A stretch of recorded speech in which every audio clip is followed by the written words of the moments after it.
no joy. I see what I can find. Shelter from the storm, where it's warm inside. Shelter from the storm, reaching far and wide. When the road is long and nowhere's up ahead,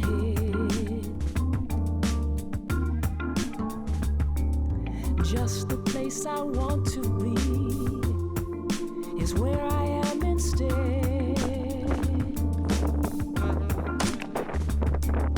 Shelter from the storm, My best one step. where it's warm inside.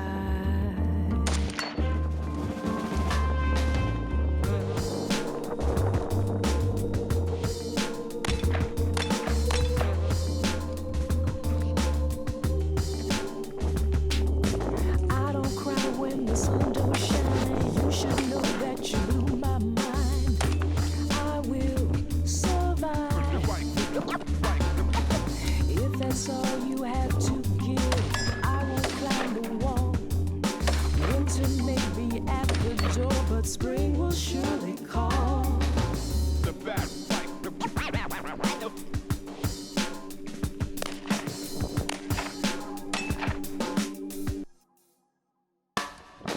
If it was up to me, we would meet again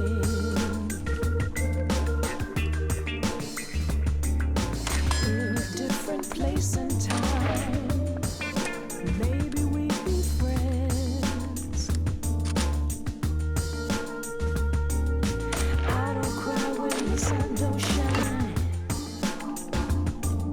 You should know that you blew my mind. Give me shelter from the storm, where it's warm inside. Shelter from the storm, reaching far and wide. When there is no love, I make it in my mind. Oh, that didn't last long.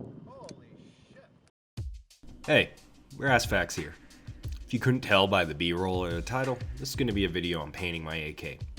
You're going to find a lot of my upcoming videos are just going to be geared towards friends of mine asking me questions on how or why I do something, and then me doing a video on it. Honestly, I'm not really a fan of black rifles, even though most of my videos up to this point have been on my unsprayed rifle. I prefer spray painted, Cerakoted, Duracoated, whatever.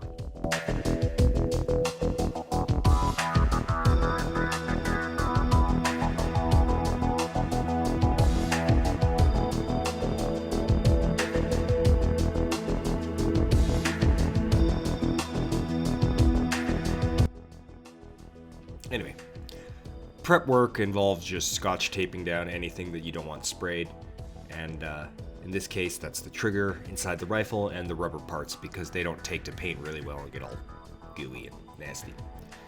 I don't really put too much effort into this part. I'm also really lazy and didn't take apart the rifle either. Maybe you should do that. I use Krylon here, but honestly anything works, and I've used other stuff in the past. First big thing, make sure you shake before every application. We don't want any splotches here. I do a test run on a magazine, you know. And probably the most important thing, and really the only tip to remember, you want layers and light applications. Too often I see people kind of trying to rush this and get the entire rifle, like, ooh, I missed a spot right there, and then they go hard with the spray can and you get really heavy layering and very shiny layers. You'll kind of see what I mean in a second. And these ultra shimmery layers kind of just create this unnatural paint color that we don't want. Remember, just constant layers from a far distance. Quite frankly, I probably overdo it here in that regard. I have it way too far away, so it requires way more layers than normal, but the paint is cheap and the rifle not so much. I want to do it right. So after 3 or more layers with 10 or more minutes between layers, I move on to the other side. Make sure to go do something at the same time so you don't feel compelled to constantly check the rifle, and you let the paint layers truly dry between applications. I find a key aspect here is really not to give too much of a shit. Underpainting tends to look far better than overpainting here. Remember, those really thick layers are not desirable. Also remember, as I said earlier, but I'll reiterate it because it's the whole point of this video really, light layering, do the entire rifle, just mist it over and over again and you'll get that nice clean look throughout. If you see any shimmering, you've applied way too much paint too fast.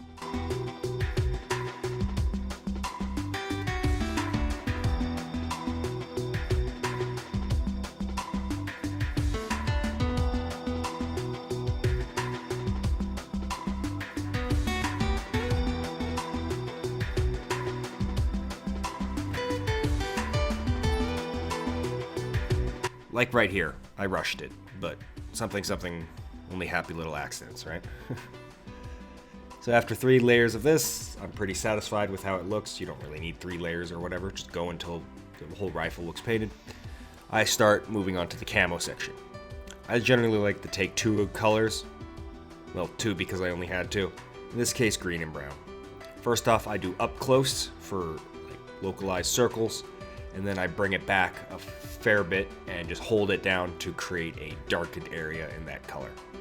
You'll kind of see me do that here. And there it is. Yeah, it's that simple. This is kind of something you'll just get better with at time. Maybe practice on some mags. But I like this Rado-Clan look. Most of the rifle will darken as it cures and gets used.